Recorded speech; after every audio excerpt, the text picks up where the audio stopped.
Oi, gente, meu nome é Elion Rodrigues, eu sou estudante de medicina do 7º período e hoje eu vim trazer para vocês aqui um resumão do que eu acho mais necessário de aprender sobre antibiótico terapia. Eu sei que é um conteúdo que muitos estudantes de medicina e de outras áreas da saúde têm bastante dificuldade e é um dos conteúdos que eu mais gostei de aprender na faculdade. E por conta disso eu acabei estudando muito, me debruçando em livros e eu cheguei nessa forma aqui de aprender antibiótico que eu quero compartilhar com vocês, que eu acho que é uma maneira que fica mais fácil e mais simples de entender o funcionamento deles, mecanismos de ação, qual antibiótico utilizar em qual tipo de infecção, e é isso que eu quero mostrar para vocês hoje. Então, vamos lá. Inicialmente aqui o sumário do que eu quero conversar com vocês, então eu vou fazer uma rápida revisão de microbiologia, depois eu vou dedicar alguns slides para conversar sobre os antibióticos beta-lactâmicos, vou também conversar sobre as outras classes de antibióticos, que, assim, têm a sua importância e suas indicações específicas, realmente os beta-lactâmicos é onde eu vou me ater mais. A gente também vai falar um pouquinho sobre mecanismos de resistência lá no final e sobre como combatê-los. Então, inicialmente aí eu trouxe para a gente uma revisão de microbiologia e eu trouxe essa imagem aí que eu achei bem interessante, que fala sobre as espécies de bactérias que são patogênicas, né? E a localização de onde elas ficam no nosso corpo. E eu coloquei a imagem, além da imagem, o texto aí do lado, que fala um pouco sobre as principais bactérias que a gente encontra, né? Em determinadas áreas do corpo. Então, nas infecções de pele, a gente tem principalmente aí bactérias gram-positivas, né? Então, a gente tem os gêneros Staphylococcus, Streptococcus e os Enterococcus, os famosos cocos gram-positivos. Em via aérea, a gente tem já bactérias gram-positivas e algumas bactérias gram-negativas. Então, a gente continua aí com o grupo dos cocos gram-positivos, mas a gente também encontra alguns gram-negativos, né? Como hemófilos e moraxella, que colonizam bastante ali a cavidade das vias aéreas superiores. A gente também tem algumas espécies aí de Klebsiella. No trato gastrointestinal, de bactéria gram-positiva, a gente tem principalmente os enterococos. A gente encontra também aí uma grande variedade, né, de bactérias gram-negativas. Então, a gente tem aí a grande família, né, das Enterobacterales, que incluem espécies como E. coli, Klebsiella, Proteus, Shigella, todos aqueles bacilos gram-negativos, né, que são conhecidos aí como as enterobactérias. E aí, no rol de bactérias anaeróbias, se falando aí de TGI, a gente tem principalmente bacteroides fragiles, enfim. No trato urogenital, a gente também tem bastante a presença aí de bactérias gram-negativas, né? Principalmente por conta ali da proximidade com o trato gastrointestinal, esses dois sistemas acabam compartilhando aí muitos dos seus patógenos. E a gente também tem aquelas bactérias que ficam no ambiente, né? Então, a gente tem principalmente aí os bacilos gram-negativos não fermentadores de glicose, né? Que aí a gente tem aqueles 4 gêneros lá de importância médica, né? Que é o gênero Pseudomonas, a conhecidíssima Pseudomonas, uma bactéria que tem diversos mecanismos de resistência, a gente vai conversar um pouco com ela mais adiante. A gente também tem as Acetobacter, Stenotrofomonas, Burkholderia, né? São bactérias que são ambientais, mas que elas podem colonizar pacientes em algumas condições, né? Principalmente aí pacientes imunossuprimidos, pacientes oncológicos ou que têm alguma doença estrutural, como fibrose cística, ou aqueles pacientes graves que estão em ventilação mecânica. Esses bichos, eles gostam de se associar bastante, né, ao ambiente, porque são formadores de biofilme.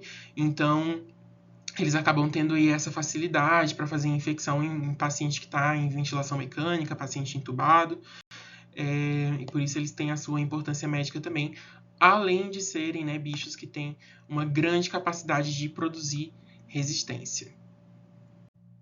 Continuando a nossa revisão de microbiologia, eu trouxe um pouquinho da estrutura, né, bacteriana, da diferença entre a parede celular da bactéria gram-positiva e da bactéria gram-negativa.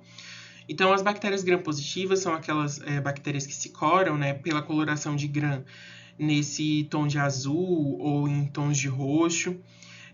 Elas têm uma camada de peptidoglicano bem espessa, tá? E elas têm a ausência daquela membrana externa, tá? Na membrana externa, a gente vai ver, como a coleguinha aqui do lado tem, né, as bactérias gram-negativas, apesar de elas terem uma camada de peptidoglicano fina, elas têm uma membrana externa. Então, elas têm a membrana celular. Por fora da membrana celular, elas têm a parede celular de peptidoglicano, que é mais fina se comparada à bactéria gram-positiva. Mas por fora dessa parede celular bacteriana, elas têm uma membrana externa. Nessa membrana externa, a gente tem a expressão ali do LPS, que é esse lipopolissacáride.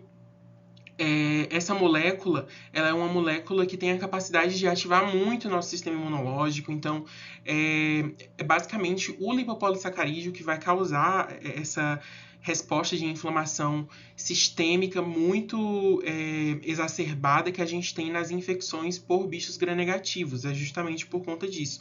E perceba que a bactéria gram-positiva, ela não tem o LPS. Então, o LPS é um mecanismo de virulência, ou seja, um mecanismo que torna a bactéria capaz de causar doença grave, que está presente apenas nas bactérias gram-negativas, tá? Além disso, por conta de ter essa membrana externa, acaba ali formando um espaço que a gente chama de espaço periplasmático. O que é o espaço periplasmático? É o espaço que está entre a parede celular e a membrana externa nas bactérias gram-negativas. E ali nesse espaço, a gente tem o desenvolvimento de diversos mecanismos de resistência, né? Mecanismos de resistência que geralmente a gente vê mais expressos em bactérias gram-negativas se comparados às bactérias gram-positivas. Então, a gente tem ali expressão de bombas de efluxo que literalmente colocam um antibiótico para fora da célula bacteriana. A gente tem ali muita expressão de beta-lactamase, dependendo da espécie de gram-negativa que a gente estivesse tratando. E, é claro, o mecanismo de resistência, né, de produção de beta-lactamase, por exemplo, pode acontecer em bactérias gram-positivas? Pode acontecer, mas é muito mais comum de acontecer em bichos gram-negativos, justamente aí por conta dessa membrana externa, né, que a bactéria gram-negativa tem e a bactéria gram-positiva não apresenta. Finalmente, vamos entrar aqui e começar a falar dos antibióticos beta-lactâmicos. Assim, é a maior e melhor classe de antibióticos que a gente vai estudar. Por quê? São antibióticos que vão desde um espectro bem curto, um espectro mais estreito, até antibióticos de amplo espectro que cobrem quase todas as bactérias que a gente conhece. Então, aí vai daquele uso racional de antibiótico, que eu vou comentar um pouquinho aqui com vocês também, porque são antibióticos muito importantes na prática clínica, né? Cobrem aí muita coisa. Comparados com outras classes de antimicrobianos, eles não apresentam tantos efeitos colaterais deletérios como outras classes que vão apresentar aí nefrotoxicidade, ototoxicidade, toxicidade até para os tendões, como a gente vai ver no caso das quinolonas. Então, assim, são antibióticos que são muito utilizados na prática clínica por serem fáceis de manejar e por cobrirem muita coisa. Só que, é claro, sempre tem, né, aquele problema de estudar beta-lactâmicos, que é o quê? Quantidade de antibióticos. São muitos antibióticos beta-lactâmicos, cada um com suas particularidades, e aí os alunos, eles se desesperam, né? Eu também, quando estudei pela primeira vez, me desesperei um pouco, mas hoje em dia eu sou completamente apaixonado por essa classe de antibióticos e eu vou tentar passar um pouco disso para vocês hoje. Então, qual que é o mecanismo de ação? Sendo bem curto e grosso, né, sendo bem direto, o mecanismo de ação dos antibióticos beta-lactâmicos é inibição da síntese da parede celular. O processo de formação da parede celular da bactéria, ele é um processo dinâmico. Então, toda vez que a bactéria ela vai fazer a sua replicação, né, ela vai fazer aquela divisão binária, tal da cisparidade, ela precisa sintetizar a sua parede celular para que se formem ali duas bactérias novas, né? Então, a parede celular bacteriana não é uma coisa estática, ela é uma coisa dinâmica, está em constante processo de formação e degradação para que a bactéria aí possa passar, né, pela divisão celular.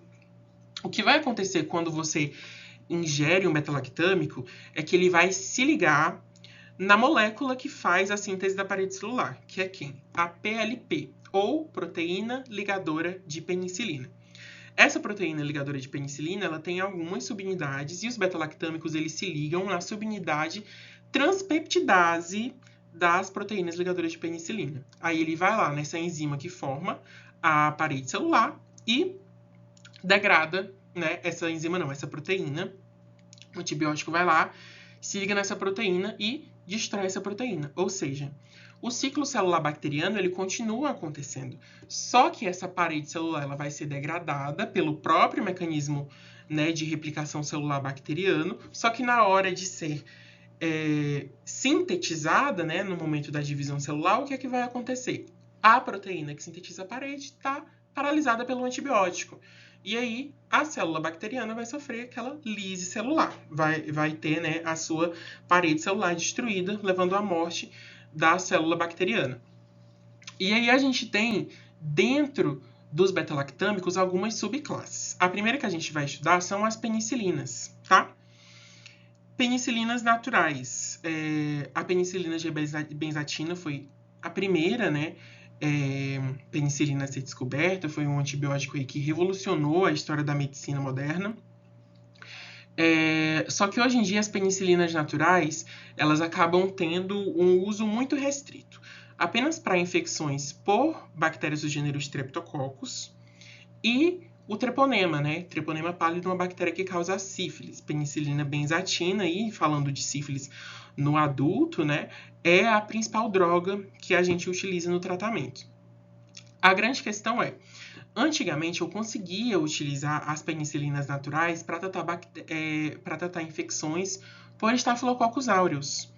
Só que o Staphylococcus aureus ele foi lá e desenvolveu uma enzima chamada penicilinase, uma enzima que degrada as penicilinas naturais. E aí o Staphylococcus aureus ele se tornou resistente às penicilinas naturais. Então, não existe utilizar, por exemplo, penicilina G-benzatina, a famosa benzetacil, para tratar celulite, que é a infecção, né, de pele que é um pouco mais profunda, que já pega ali um pouco de derme, tecido subdérmico, que geralmente está envolvida com infecção por Staphylococcus aureus. Não existe tratar em dose única celulite com penicilina G-benzatina, com benzetacil, porque é uma infecção causada por Staphylococcus aureus e hoje em dia o Staphylococcus aureus ele produz penicilinase e degrada todas as penicilinas naturais. Então, são antibióticos que a gente só consegue usar para tratar sífilis e para tratar aí, infecções estreptocócicas, tá? Algumas, por exemplo, até hoje é um antibiótico de escolha para a gente tratar a infecção por Streptopiógenes, né? Que causa amidalite bacteriana e que pode causar todas aquelas infecções pós-estreptocócicas, né? Doenças pós-estreptocócicas que incluem aí até doenças graves como a febre reumática, por exemplo. O grande antibiótico para combater, né, essas complicações da infecção por Streptococcus pyogenes é a penicilina G-benzatina. Então, é um antibiótico que ainda é muito útil na nossa prática clínica, tá?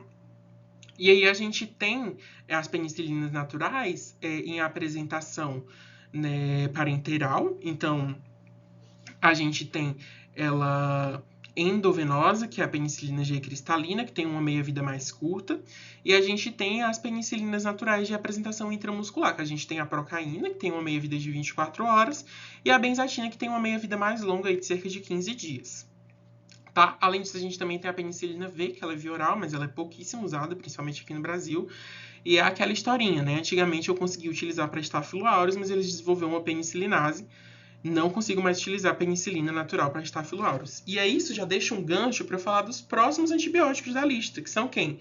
As penicilinas anti-estafilocócicas. Porque é assim, um dia a bactéria desenvolve um mecanismo de resistência, no outro dia os profissionais que desenvolvem antibióticos vão tentar criar um antibiótico para vencer aquele mecanismo de resistência.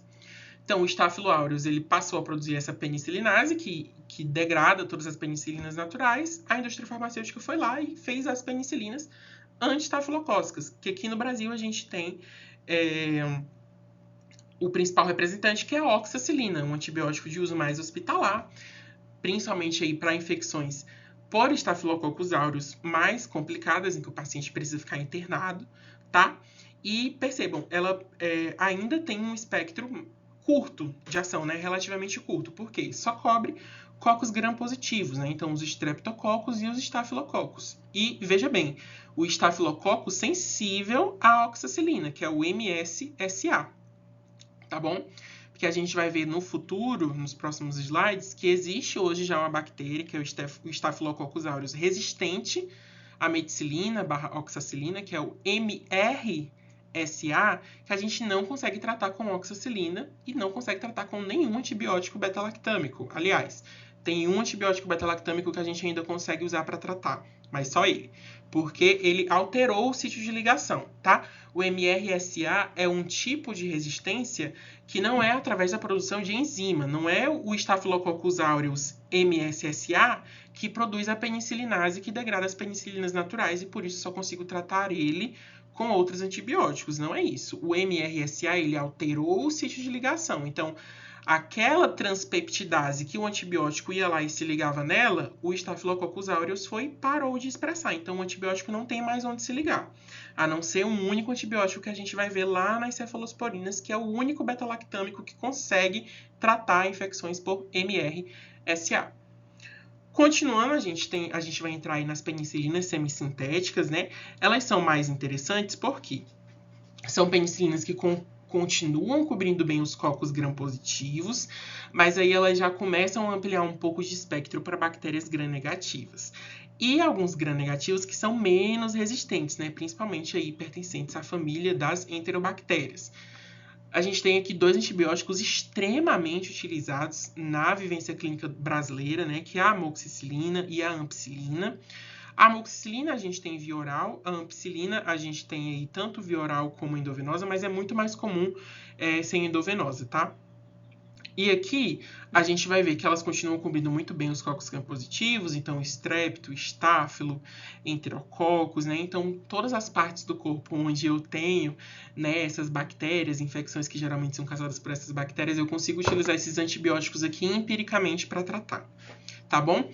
Além disso, a ampicilina é um antibiótico aí de escolha para tratar Listeria monocytogenes, que é um bacilo gram-positivo, que está envolvido aí com algumas infecções, né? Está envolvido aí com sepsia neonatal precoce, está envolvida com meningite bacteriana, principalmente em extremos de idade. Então, a gente está falando daquelas crianças menores que 5 anos e idosos acima de 60 anos. Quando a gente fala de cobrir Listeria, a gente fala de associar ampicilina no nosso esquema, porque é um antibiótico de escolha para cobrir Listeria. Todavia, as aminopenicilinas, né, elas não cobrem aí alguns gram-negativos mais resistentes, como é o caso da Pseudomonas.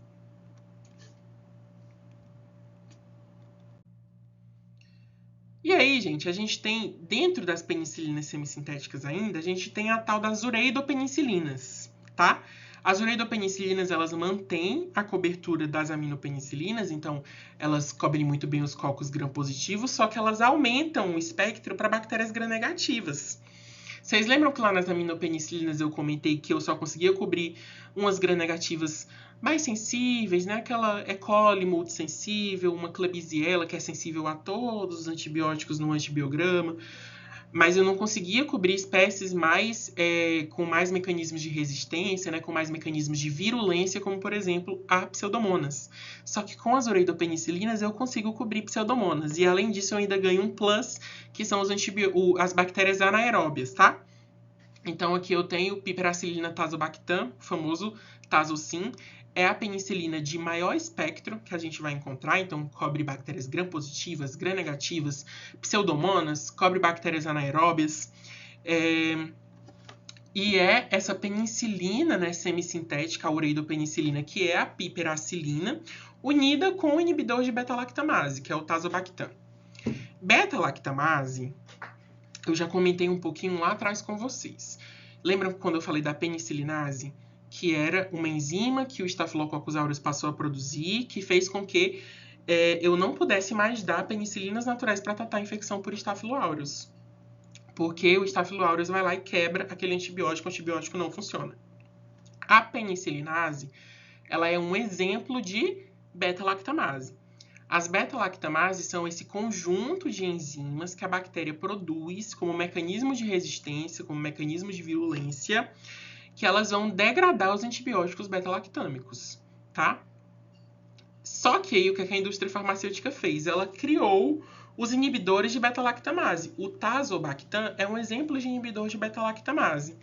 Então, é um outro antibiótico que é colocado junto com o antibiótico principal, só que a função dele é o quê? A função dele é trabalhar apenas na enzima. Então, o tazobactam, ele vai lá na beta-lactamase, destrói a beta-lactamase e permite que a piperacilina trabalhe. É esse o trabalho dos inibidores de beta-lactamase. Aqui no Brasil, a gente só tem a piperacilina coformulada com o tazobactam. Então, sempre vão andar juntos, que é o famoso pipetazo, né? Ou tazocin. É um antibiótico muito bom para quando você ainda não tem um foco bem identificado. Então, aquele doente lá que chega com sepse, praticamente morrendo, você tem que fazer antibiótico na primeira hora para ele. Hoje em dia isso é um pouco controverso, mas só usando de exemplo para vocês entenderem. Mas eu ainda não sei qual é o foco da infecção desse paciente. Eu não sei se esse paciente está com infecção intraabdominal, com abscesso complicado, se esse paciente está com infecção de pele grave, se esse paciente está com a pielonefrite que está fazendo uma sepse, eu não sei. Mas eu posso dar o tazocin, porque o tazocin ele cobre praticamente tudo.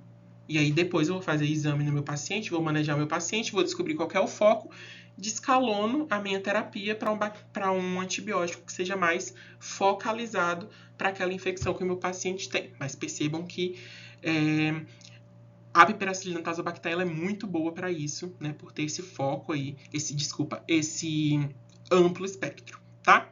Só que o tazobactam, ele é um inibidor de beta-lactamase que ele não responde ao AMP-C. A gente vai falar sobre bactérias produtoras de AMP-C lá no final da apresentação, quando a gente falar de mecanismos de resistência, mas a gente vai ver que tem algumas enterobactérias que produzem, né, esse AMP-C, que vai aí conferir resistência a diversos antibióticos, e o tazobactam não consegue inibir esse AMP-C, tá? Então, se o paciente está com infecção por uma bactéria que produz AMP-C, não adianta dar piperacilina com tazobactam para esse paciente, que o paciente não vai responder, não vai se curar da infecção.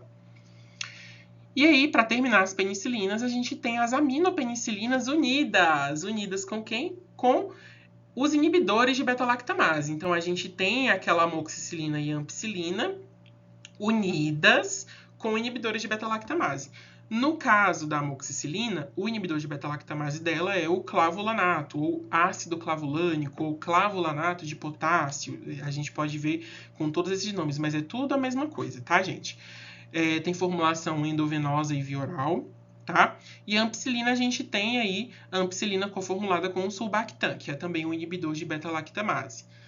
E aí, como é que fica o espectro das aminopenicilinas junto com os inibidores de beta-lactamase? Mantém a cobertura, tá, das aminopenicilinas normais, então cocos gram-positivos muito bem cobertos, mas aí amplia um pouquinho, né, para alguns gram-negativos, principalmente os gram-negativos que colonizam as vias aéreas superiores, como o hemófilos e moraxella. Então, são antibióticos muito bons para infecções de via aérea superior, né? Para pneumonia também, porque eu posso ter pneumonia por hemófilos e pneumonia por moraxella, então a gente vai ver em alguns guidelines de pneumonia falando para dar amoxicilina com clavulanato para o paciente. Então, são antibióticos muito indicados para isso. E, além disso, a ampicilina sulbactam ela é o tratamento de escolha para o paciente que tem infecção por Acinetobacter. Lembra do Acinetobacter? Se você não lembra, eu vou te relembrar. Lá no início, quando eu fiz a revisão de microbiologia, eu coloquei que tinham algumas bactérias que elas eram bactérias do ambiente, mas que podiam colonizar alguns pacientes específicos. Pseudomonas, Burkholderia, Stenotrofomonas e Acinetobacter. São bactérias que são resistentes a muitos antibióticos, mas o Acinetobacter ele responde muito bem à ampicilina com sulbactam.